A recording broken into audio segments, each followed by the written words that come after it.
একি রে, বেরিয়ে পড়েছিস? তার জিনিসপত্র সব ঠিকঠাক গুছিয়েছিস তো? হ্যাঁ মা, তোমার জামাই এলেই বেরিয়ে পড়বো।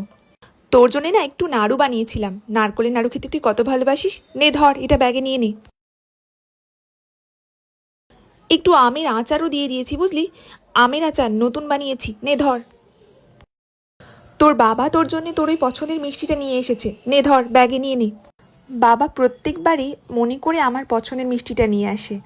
এর মধ্যে একটু বড়ি আছে, ব্যাগে ভরে নে ধর। এত কিছুর কি দরকার মা? ধর দেখি, এগুলোও ব্যাগে ভরে নে। তোর বাবা তোর জন্য একটু আম কিনে নিয়ে এসেছে, এর মধ্যে আছে, ব্যাগটা মনে করে নিয়ে যাস। এই যে তোর জোয়ানের বোতল আর মাথার তেলের বোতলটা, এগুলো নিয়ে নে। জানি তো আমি তুই খাওয়ার পর রোজ জোয়ান খাস আর এই তেলটাই তুই মাখিস। নিয়ে নে, নিয়ে নে, ধর। এই নে, 500টা টাকা রাখ দেখি।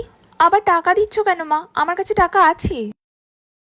আহা, সব সময় কি আর জামাইকে চাইতে পারবি টুকটাক জিনিসপত্র?